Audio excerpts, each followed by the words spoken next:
So I'm finishing the remaining part of this topic, fraud yesterday, which madam started, right? Yes, sir. So systems for detecting and preventing fraud.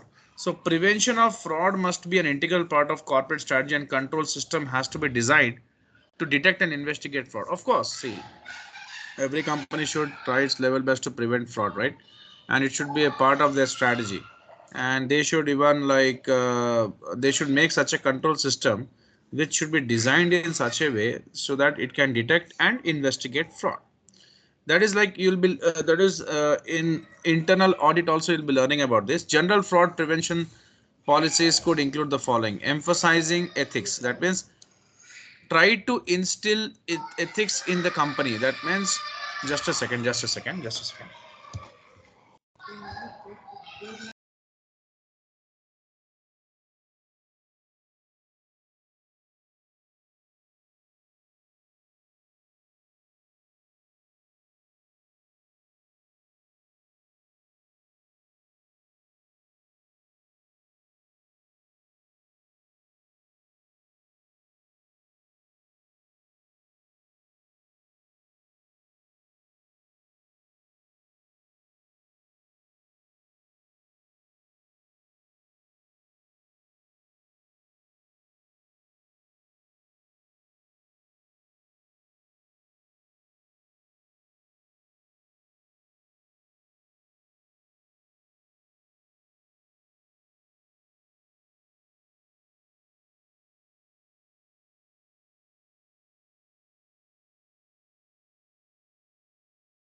So general fraud prevention policies could include the following: emphasizing ethics can decrease the chances of fraud. Of course, if a strong system whereby they give a lot of importance on ethics, then these kind of frauds can be prevented, because ethics is all about knowing what is good, what is bad, what is right, what is wrong. Okay, so if you know that what is wrong, you would never try to commit such things. So that is very important.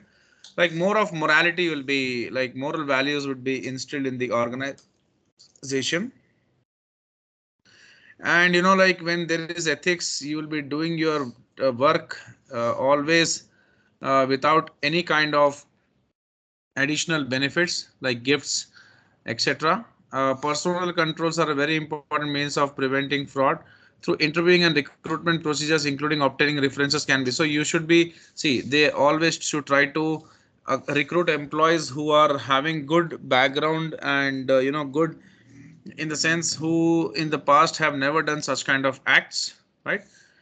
So honest people should be appointed, and person and training and raising awareness can be important, that the company employees should never be kind of committing any kind of fraud, and with that what consequences they can face, and what are the high risk areas where the frauds are more prevalent. So how the employees can protect themselves from such kind of like opportunities which come their way, whereby they should be keeping themselves away from all the kind of fraudulent acts. And internal audit is a very important aspect in every organization, which can be a very important tool for preventing fraud, because there will be a check on the employees, right?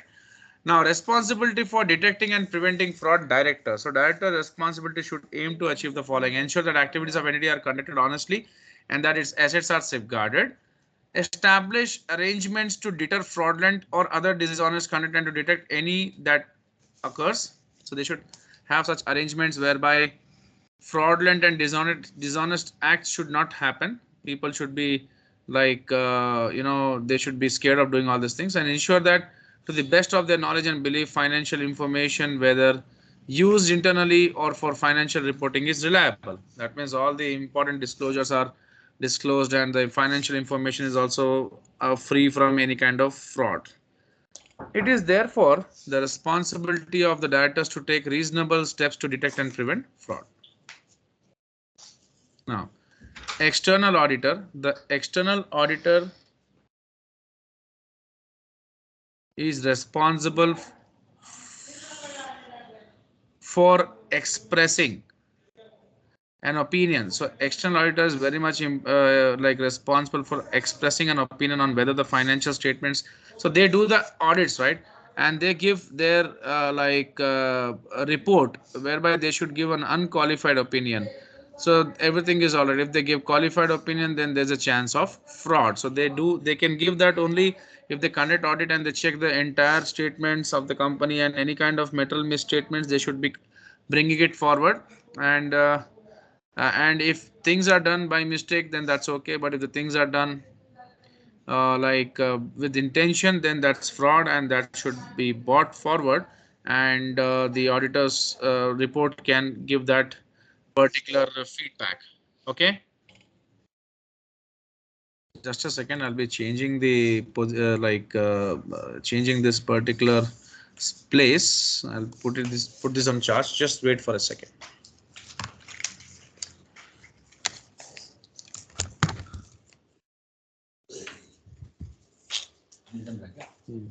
एक second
Then comes money laundering. So money laundering constitutes any financial transactions whose purpose is to conceal the original origins of the proceed of criminal activity.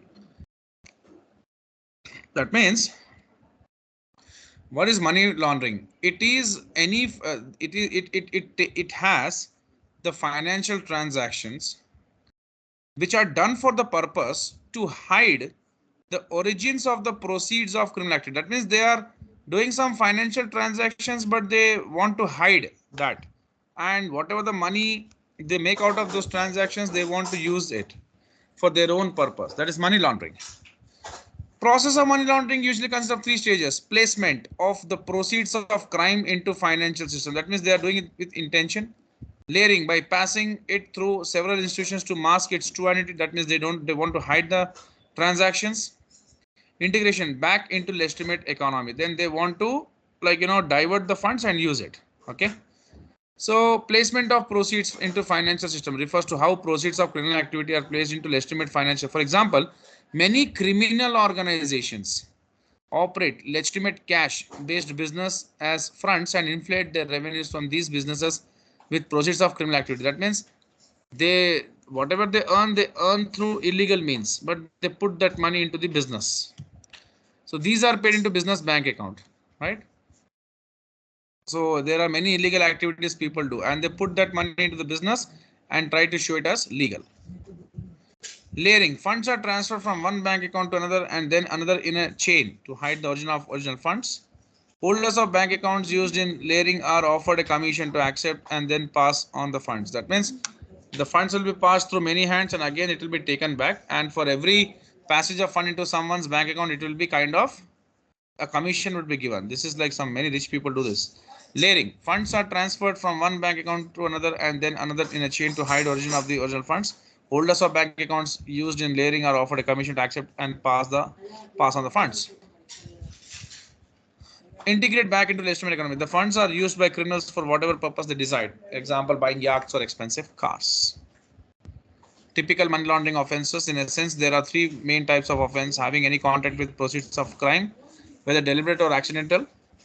So first you should have like some contact with some like syndicate, some crime. Failing to report any suspicious of criminal activity regarding money laundering to the appropriate authority. So if you see that kind of thing and you don't report it, then also it's not good. Tipping off, in other words, warning a client that money laundering suspicions about them are going to be reported. So how to detect and prevent money laundering? There's an activity you should be doing. Before starting any commercial relationship with a prospective client, the law usually requires some kind of formal identification from an individual. This could be passport and utilities bill. For an organization, like in India also we have Aadhaar card and all, it could be their financial statements or other formal records regarding their existence. So some proof should be there. With them only you should be doing a business, and that it should be valid proof, right? Now, such a procedure is now so widespread that it serves as deterrent against anyone attempting to use a business or personal relationship simply for purpose of money laundering. This is another example of risk assessment and is known as customer due diligence. So you should be doing a proper check of the customer with whom you are dealing. Once this process is completed and any initial funds are considered legitimate, the individual or organization is monitored to ensure they do not attempt to exploit this new relationship. This may take the form of gaining an understanding of the nature of any business activity and their associated cash flows in order to spot suspicious activity in future. Reporting money laundering suspicions. So it is usually a requirement. So whenever you come to know that there's money laundering happening, you can like kind of report it to the person called MLRO, money laundering reporting officer or nominated officer, and all suspicions are supposed to be reported to MLRO. They will then decide whether to escalate the suspicion and alert the relevant authority. That means crime agency. It's a big crime, right? So that shouldn't be happening. So Tanya, we have finished this chapter. You should be going through this. Hello, hello. Yes, sir. And then tomorrow we can continue with this, right? Tomorrow, next class, whatever. We can continue with this, the role of accounting. What is this? The role of accounting. We'll finish this chapter, half part. So how many we have finished till now? Just a second.